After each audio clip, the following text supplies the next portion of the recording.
Well, after a wild weekend of racing, we have plenty to discuss this week as we had the Xfinity Series travel to Portland and the Truck Series and Cup Series battle it out at Gateway. We're going to discuss things such as Corey Heim getting his second career victory, as well as Carson Hocevar's big wreck at the end of the race. We'll also discuss Noah Gragson versus Ty Gibbs, the feud that just seems to simmer, and also discuss Ross Chastain versus just about everybody.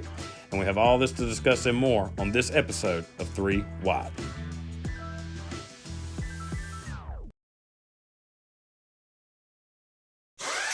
So to kick things off on what was a rather entertaining race weekend, more entertaining than what I was expecting it to be, you had the Truck Series at Gateway on Saturday, and you had Corey Heim and Zane Smith starting out things on row one.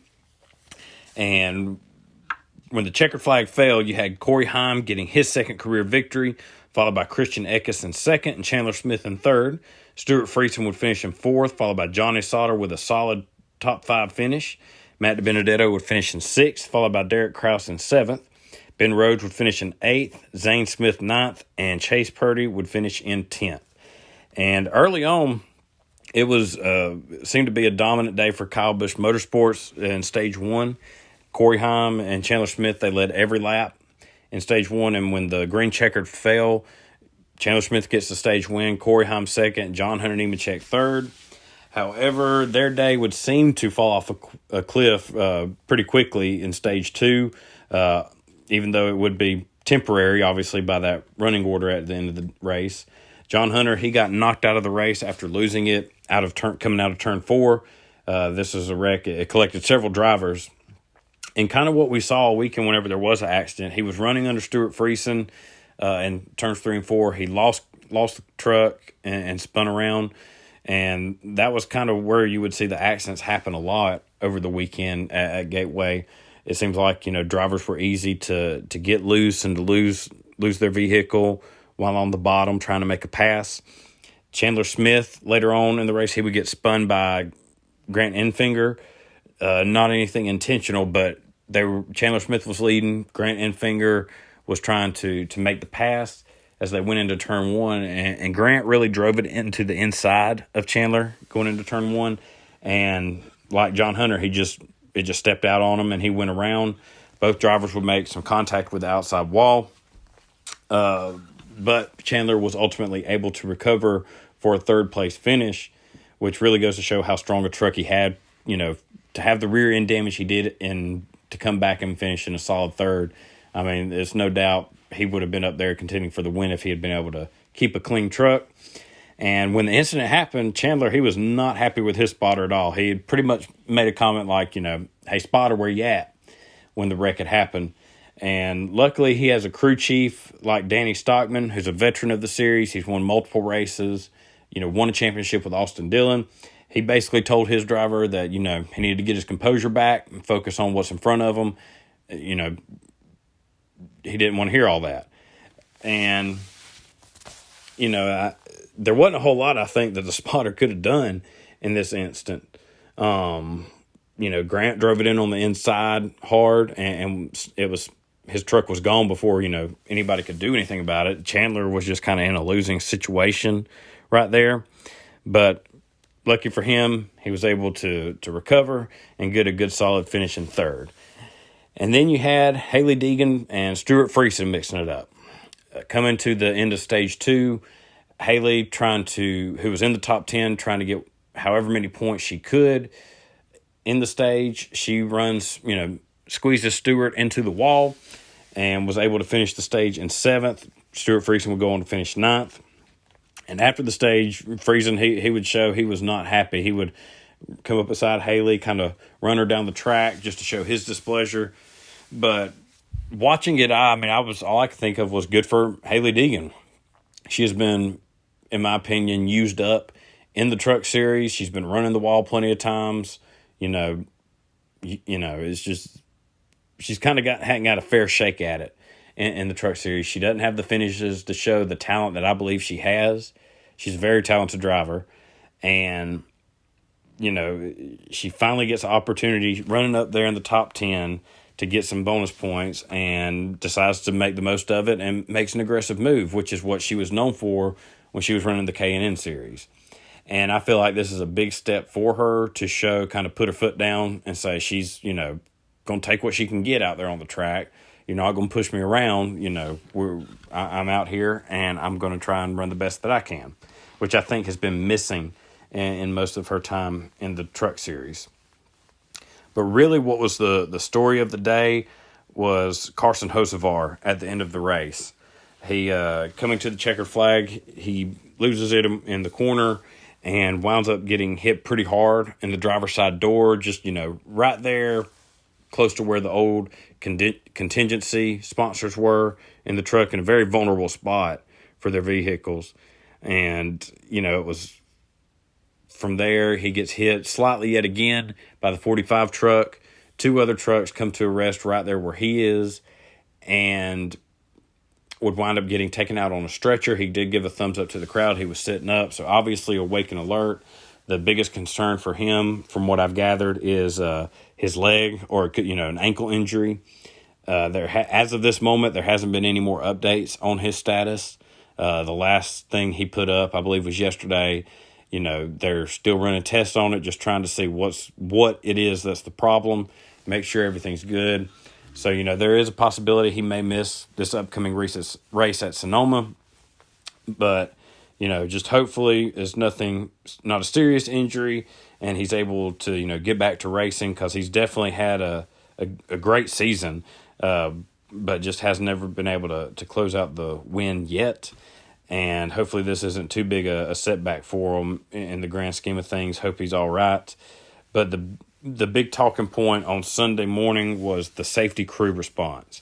There was, video released where they were playing the in-car audio for Carson. And it's like, as soon as his car came to a rest and the two trucks that were on the bottom of the turn came to a rest, he puts down his window net, which is the sign for, to show safety crews, hey, I'm okay, I'm awake, I'm alert.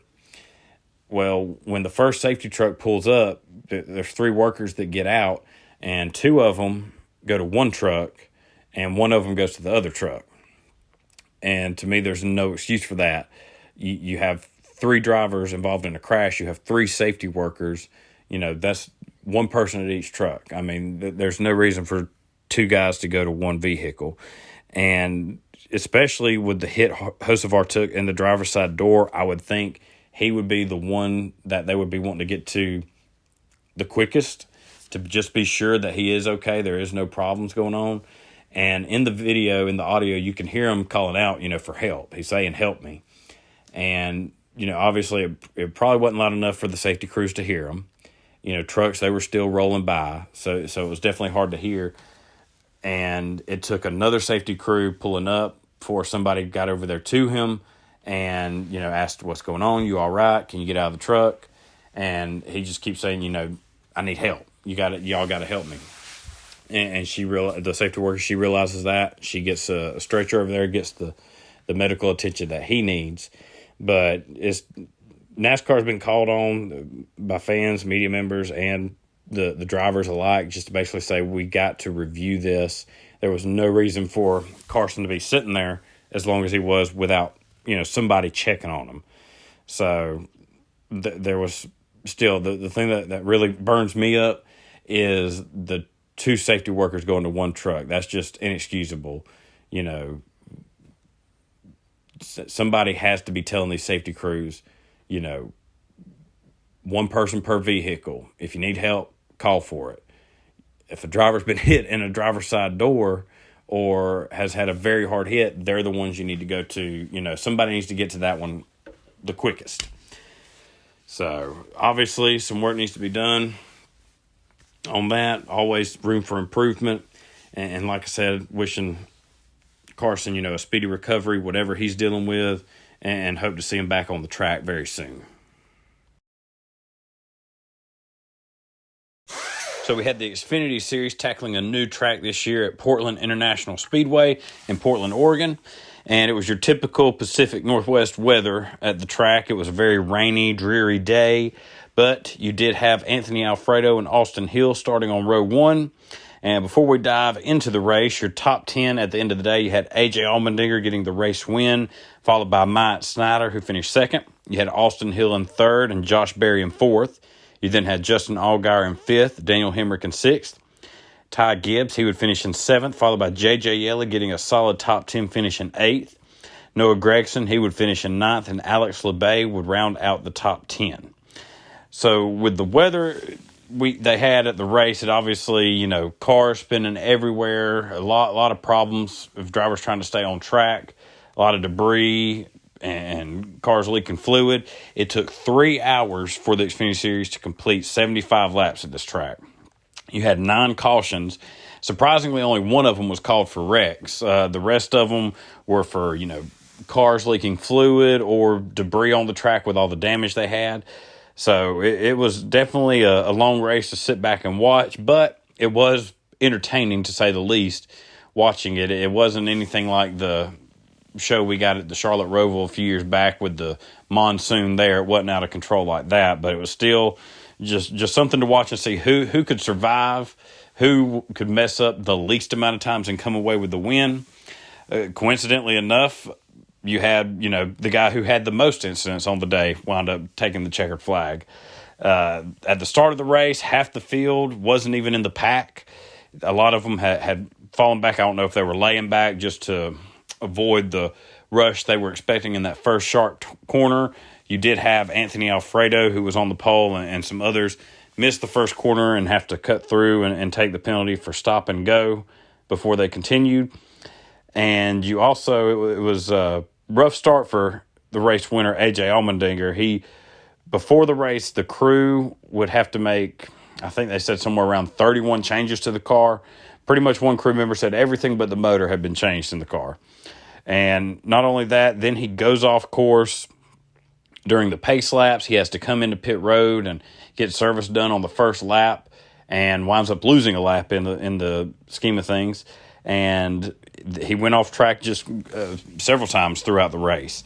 But he was able to keep up and take advantage of all the other drivers having trouble, keep his car relatively clean as far as avoiding any major damage from other cars, and was able to pass Myatt Snyder after a late restart with just a handful of laps to go. And he came away with another road course win. You could see the excitement of him. I didn't realize until after the race that it was where he had won a kart race back when he drove for the Champ Car Series. So that was kind of, a good bookend for his time there. He won back in 2006. So it's been a good track to him, but he did have to overcome some adversity to get to that victory lane on Saturday. But the big storyline of the day for me anyway was Noah Gragson versus Ty Gibbs. I've been saying throughout the season, even though Ty Gibbs has had his mix-up with Sam Mayer, and that's still going to be a rivalry to watch, you can't overlook the fact that I think eventually him and Noah Gragson, they're going to tie up something's going to have to give. Early on in the race, Ty, he looked to be the best car. He led a race-high 42 laps. But with a restart with 7 to go in stage 2, as they were going through the first couple sets of corners, you had Noah Gragson restarting right there with them, and they were really leaning on each other for the lead. Noah made some contact with Ty Gibbs, ran him wide in one of the corners for the lead. Ty did not appreciate that, and pretty much going in the next corner, he just seemingly seemed to dump him, spin him out.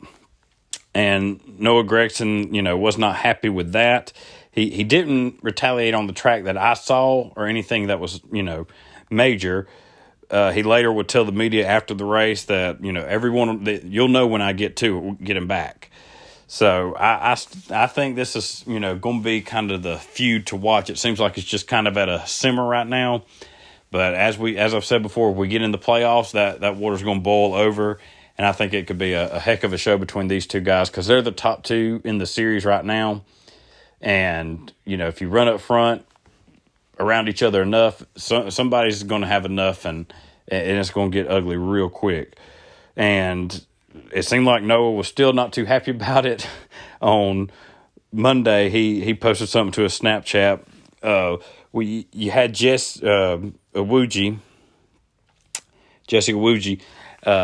during one of the cautions at the race, seeming to try and get wave around, get one of his laps back that he was down, and he picked a poor place to try and pass Ty Gibbs, who was the leader, to try and get that lap back. under caution. It was coming into one of the corners.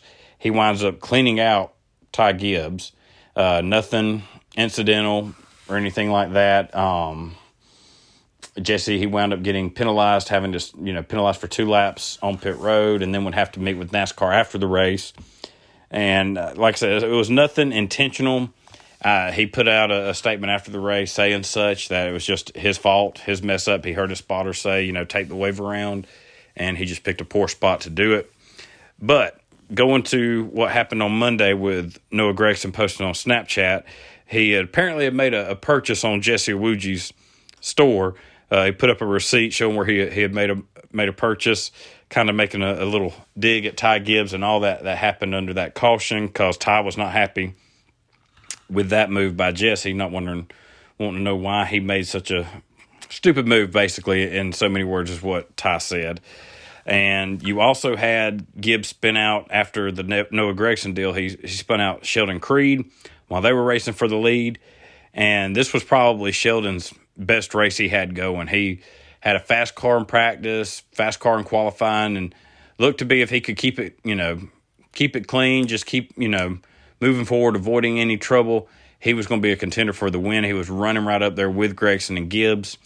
Unfortunately, after that spin, that put him back in traffic, and he would wind up getting caught up in a pretty big wreck on a restart and cause enough damage to where that would end his day.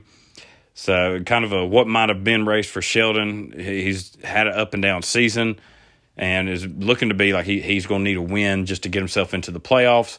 And he's not going to be too happy because it's his best shot he's had all season long so far. But we'll see what happens in the coming weeks as we get closer and closer to that cutoff date. And then Mike Snyder, who got so close to a second career win, would finish second. He had a relatively clean day as far as clean days go at that track Saturday.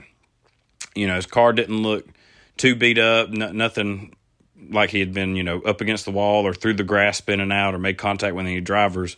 But he was able to get his first top 5 on the season, which is big for him. Definitely, a confidence booster for him and Jordan Anderson and his team.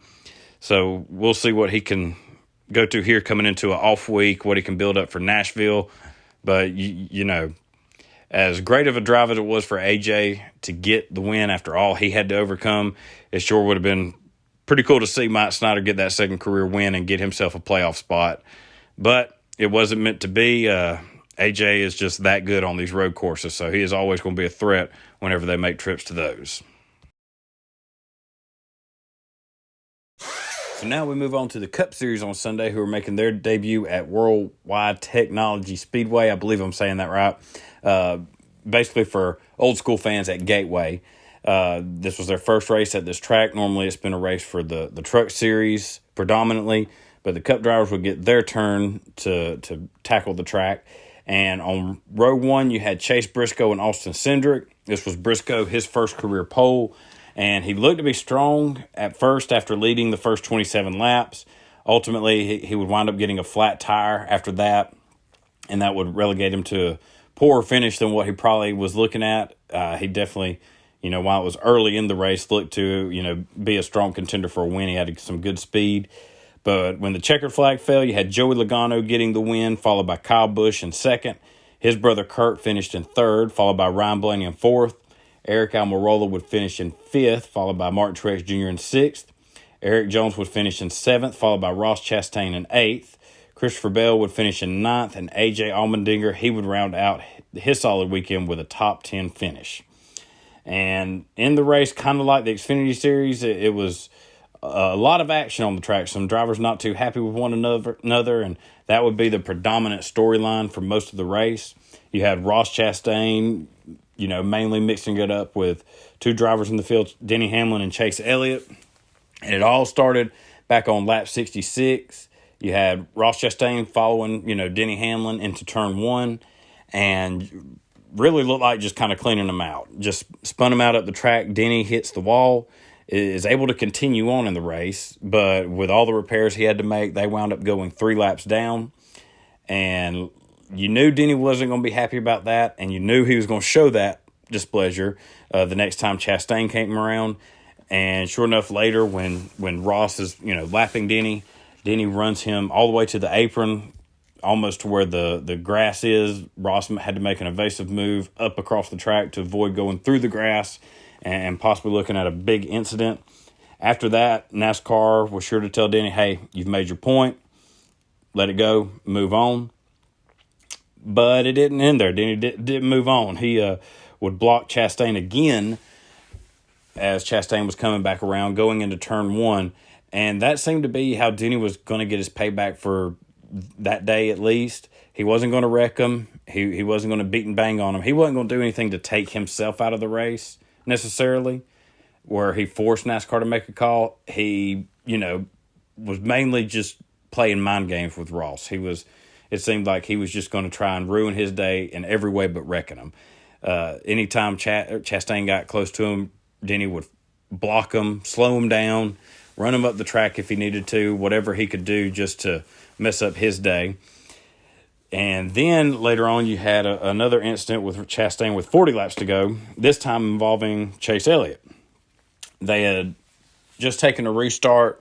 They went into turns 3 and 4, and you had Austin Dillon on the bottom and Chase on the outside. And there was a little hole there, and Ross decided he needed to fill it. He dove into the middle, and Austin, he kind of, come up the track a little bit, squeezed Chastain into Chase, which would send Chase around.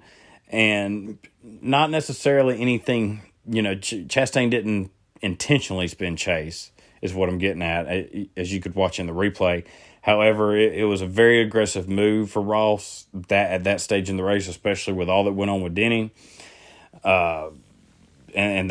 What was the funniest part of the whole race weekend to me was the next restart. Ross, he had to come in and do some repairs, so he was starting in the back, and just behind him was Chase, and just ahead of him was Denny. And I just sat back, propped my feet up, because it was a matter of who was going to, get the payback first. You saw the writing on the wall. There was no way Ross was going to come out of this unscathed. Somebody was going to show their displeasure with him in some way. And it happened quick. They go into turns 1 and 2, and Chase gets into his left rear corner and doesn't wreck him, but he knocks Chastain up the track, slows him down. Well, Denny decided to take advantage of this and, nearly sideswipes Ross, but doesn't make contact with him. He just gets right back in front of him and goes back to that game he was doing earlier of just blocking him. Wherever Chastain was putting his car, Denny was going to put it there first. And you could even see Denny brake checking him, doing whatever he could to mess up his day. And it could have really been messed up because Ross, he was on the damaged vehicle policy clock. And if he hadn't made minimum speed, that would have ended Chastain's day. I don't know if that was Denny's ultimate goal, if he even knew what was going on, or, Denny was just simply trying to screw his day up. But it was fun to watch. I was laughing. It was, so funny to see pretty much Chase and Denny gang up on a guy. I wouldn't have expected to see that. But it was very, very funny. Later on after the race, you had Denny talking to the media, to Bob Pockrass, and Denny said he, basically alluded to he's going to pay him back, and payback will be meaningful, and it'll be when Ross least expects it. Well, at this point, Chastain's car owner, Justin Marks, decides to throw his hat in the ring and tweets to the video, basically says just 2 words, can't wait. To which point then Denny, who is also active on social media, he replies, tells Justin he is not helping, and then says, you can keep stoking it if you like, but not sure if it will help the end resolve. And, I'm kind of mixed on this, whether car owners should get involved. On one hand, I kind of love it because it does, add to the drama, I guess, if you'll say, what's going to happen next in this little, I don't want to call it a rivalry yet, but this incident. I think back to the stories always told when you had the rivalry between Jeff Bodine and Dale Earnhardt, where Bodine was constantly getting wrecked, by Earnhardt, and finally Rick Hendrick had enough and told Jeff, either you take care of it or I'll put somebody in the car that will take care of it. To which point Jeff Bodine, he, said, well, at that point I had to take care of it. I wanted my ride. So it's, different day and age, but still to see an owner get on social media and mix it up with another car owner / driver is pretty intriguing. Whether this, leads to anything more, as far as with Justin Marks, I don't know. Denny, I can just about guarantee he's going to be like, like I predict for, Ty Gibbs in the Xfinity Series. If anybody's going to pay him back, it's going to be in the playoffs. With Denny, he's been in enough of these situations on both ends. He's going to know when the perfect time is to pay Ross back, when it's going to hurt Ross the most. And look, Ross, he's one of the top 3 drivers in the series right now. He is definitely a championship contender. But, while you can win a lot with all these aggressive moves, if you do it too much, it's going to make you lose a lot more. And, Justin Marks made the comment of, basically the way Ross drives, it'll win him championships. And, as of this moment, I have no doubt. He definitely seems like a championship-winning driver. He can get it done. But if you burn all these bridges, before the halfway point in the season, it's going to come back on you. These drivers, they're going to remember, especially when you're going up against drivers who are in the playoff as well. And if they get put in a situation where they have to win to advance, and it's either you or them, they're going to, drivers are selfish. They have to be. They're going to take the most of that opportunity and knock Chastain out of the playoffs if they have to. So it probably will be in Chastain's best interest to crank it down on the aggressiveness a little bit. That's Chastain's MO. He is an aggressive driver. I wouldn't call him a dirty driver yet. But he is definitely kind of an old school aggressive, and I like it. It's fun to watch. It's nice to see for, a change of pace. So, but for right now, I would think it'd be best to just be silent for the next few weeks.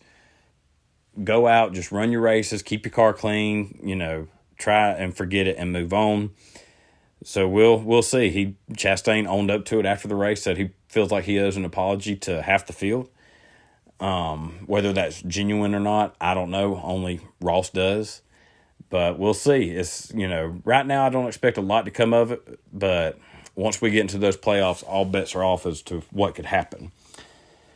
So after this deal with Denny and Chastain, Denny, swaps to owner mode after Ricky Stenhouse. He spins Darrell Wallace going into turns 3 before the end of stage 2. And, Stenhouse, he sent it hard into turns 3 behind Bubba. I mean, it looked like he just drove straight through, didn't even attempt to make a pass. I don't know if Bubba had done something to upset Stenhouse or not, but either way, it was a pretty apparent Stenhouse just was not going to break for him. But unfortunately, he did this right in front of Denny, and obviously Bubba drives for Denny. Denny's going to, take issue with that. And showed his displeasure. He ran Stenhouse up to the wall. They kind of swapped each other's bumpers a little bit, rode side by side, throwing gestures, whatnot, as you normally would see. So it was a very active race for Denny. For him to swap from driver mode to owner mode so quick, I haven't seen that before. That was pretty interesting to watch. But moving on to what was going on at the front of the field, you had Kyle Busch, Joey Logano battling hard for the win with just a handful of laps to go. Logano, he was seeming to close in on Busch. It was just a matter if he could get a good enough run off on the corners to catch him and to try to attempt to pass. But that would all pretty much be reset. You had Kevin Harvick. He had a hard hit into the turn 3 wall with about 4 laps to go. It seemed like Harvick, he lost a brake rotor. You would see as he goes into the corner, he hits the brakes and just black smoke just shoots out of the right front tire. And at that point, Harvick kind of cuts it across the track, just trying to scrub whatever speed he could before he hit the outside wall. And it was a solid hit. Definitely a tough hit for Harvick. He had a decent race, clean race. And luckily he was able to get out of the car and walk to the ambulance, go to the infield care center. So glad to see that he was all right after that wreck. And that would set up an overtime restart. And Kyle Busch, he would take the lead almost immediately. But as they go into turns 3 and 4, I don't know if he came in with too much momentum, just trying to get however much distance he could between himself and Logano, but he would wind up washing up the track in turn 4. Logano would clear him at that point, and, race was over from that point. Logano, he would come away with the win, and he's been coming on pretty strong as of late in the past few weeks, picking up a couple wins between here and Darlington. So, to me, I think, Logano, Chastain, and Byron are probably the top 3 drivers in the field right now, especially Logano. He seems to be playing the hot hand right now. Chastain, when he's able to stay out of his own way, he can, run consistently up there in the front and put himself in position for wins. And then Byron, he's probably had one of the strongest years, start to the seasons of his career, obviously, getting multiple wins. So right now I would put them at the top as far as best drivers in the field, but anything can change between now and the end of the season. I mean, Tony Stewart, he was a guy who he might start off the year quiet. You wouldn't see a lot of wins out of him, but once summer picked up, he heated up with it and would take off and win the championship. So a lot can change. Still got a lot of racing left to do, but it'll be interesting to see what plays out from here. And now it is time for my favorite segment of the show, our spotlight section, where we put the spotlight on drivers who were able to get solid runs in the equipment they had or overcome any adversity to come away with a solid run. Drivers just trying to make a name for themselves. May not have come away with a trophy, but they at least came away with some eyes on them. And for the Truck Series, my spotlight driver is Rajah Caruth. I hope I'm saying that name right. This was his debut in the Truck Series, and he was driving for Spire Motorsports in that 7 truck, which has mostly been run by Hendrick Motorsports drivers. And he had a very solid day in his debut. He did have a spin early on in the race through turns 3 and 4, where he was trying to avoid a wreck. A truck was up against the wall. He makes a quick move, hits the brakes, slides right through it, and is able to avoid any damage. And he would end the day in 11th place after spending, most of the day, especially there towards the tail end, in the top 10. And Rajah, to me, I mean, he's one of the top drivers in ARCA right now. He may not have won an ARCA race yet, but he is definitely one of the better drivers in that series. I mean, you got him, Corey Heim, obviously, who's got a bright future ahead of him as well. Nick Sanchez is another solid driver in the ARCA series. Taylor Gray, he has quite a few wins as well. And, if Spire Motorsports is looking to make that jump into a full-time competition in the Truck Series, wanting to develop some talent, I think Rajah would be an excellent driver to look at from the get-go. He, has a pretty good following and, has had solid runs in the ARCA series. He's come close to wins, and I think would definitely be a good guy to develop. And, it felt like watching the truck race on Saturday. It kind of felt like we were watching what the Truck Series might look like, a couple years down the road. You got Corey Heim out there constantly improving, starting to consistently compete for wins when he's on the track. And, he's, with the way the Kyle Busch Motorsports driver lineup is right now, I mean, he very well could be full-time in that series next year. Rajah, if given the, a strong shot, he could be, follow in that line as well. Hopefully he can get some more runs in that Spire Motorsports truck and continue to develop, show what he can do. But he is my spotlight driver for the Truck Series. And in the Xfinity Series, it's going to be the opposite end of the spectrum. I'm going with AJ Allmendinger, longtime veteran of the sport. He had his first top 10 at Portland since 2017 in the Xfinity Series. He's mostly running right now for the underfunded Carl Long team. And this year it's been a solid runs for him. He's got a couple top 15s, top 20s under his belt this season. Definitely hasn't been a complete back marker that this team is used to. JJ's definitely run good for them. They've gotten some better cars, I believe, some better equipment, and it's really showing off. JJ, he was, able to keep his car clean and hang on to a solid top 10 finish. So my spotlight for the Xfinity Series, AJ Allmendinger, good finish for him. Glad to see him get another top 10. For the Cup Series, my spotlight driver is for a part-time driver, AJ Allmendinger. This was his first top 10 on the year, finished in 10th place. And it was really impressive after making the long trip to Portland yesterday. Gets the race win there after a grueling race, having to overcome so much. Flies back to Gateway in St. Louis and is able to come away, keep a clean race. Just keep, chipping away at that running order and get a top 10 finish. It's been a rough go at it for him this season, running part-time for Colleague. His best finish so far this season was 20th at his first race of the season at Phoenix. So AJ able to grind out a solid weekend. He comes home with the trophy and a spotlight of getting a top 10 finish for Colleague Racing. Excuse me. And now let's look ahead at what race we have coming up this weekend. The Cup Series and Truck Series, they are headed to Sonoma. And for the Truck Series, this is their first race at the track since 1998. And that race was last won by Boris Said. So obviously somebody new is going to be going to Victory Lane in Wine Country. And it's going to be a pretty solid field for the Truck Series this weekend. You got Cup regulars Alex Bowman, Harrison Burton, Austin Dillon, Ross Chastain, and Kyle Busch making starts. But you also got Jay Buford, who's going to make a start, and Brad Perez. He's going to make his second career start at Sonoma. You will also have Todd Bodine continuing his part-time season, and Parker Kligerman comes back into the starting lineup.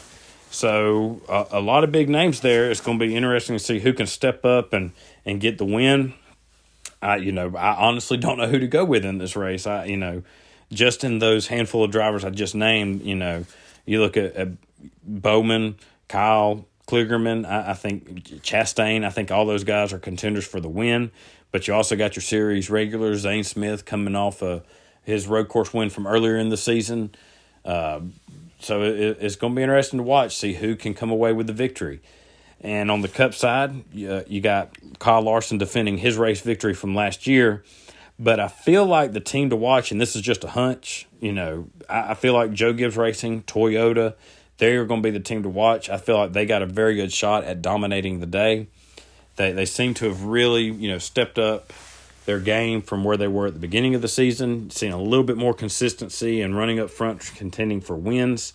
On their side, you got Martin Truex Jr., who's a 3-time winner at the track, Kyle Busch, who's won twice. But also, I think the one to watch, mainly out of that Toyota camp, is going to be Kurt Busch. He's got a win at Sonoma. He's run 20 races there in his Cup career, and he's finished on the lead lap 18 times. He has 7 top 5s, 11 top 10s. He has, next to Kevin Harvick, the best stats at Sonoma. So I think Kurt could be a real threat and could easily get, a second win of the season, which would be huge for him and that team as far as their playoff chances, getting playoff points and able to keep moving forward through the playoff field. That would be huge for them. My dark horse to watch, I think, is going to be Eric Jones. He's been, silently consistent on road courses, I feel like. He's kind of underrated in that aspect of his driving career. He has 2 top 10s out of 4 starts. He doesn't have a whole lot to go off of as far as the stats go. He was able to finish 11th there last year in the Richard Petty Motorsports car. Obviously, this year's cars they got is much better. And, with this next-gen car, so I think you could be watching for him. He might give it a run, and, boy, it would be something, to see him get a win. I think that would flip the playoff field on its head. So a lot of things to watch out for this upcoming weekend, and it's going to be interesting to see where we stand 1 week from today. And that'll wrap up this week's episode of 3 Wide. I thank everyone again for joining me and listening along. Be sure, if you haven't already, to hit that subscribe button wherever you're listening to your podcast from, whether it's Apple, Spotify, Stitcher, or Google Podcasts. You can also find me at anchor.fm/3wide3. I hope everyone has a good rest of their week and can enjoy the road course racing we got coming up this weekend at Sonoma with the Truck Series and Cup Series. And we will meet back up same time next week to go over all that went down out in Sonoma.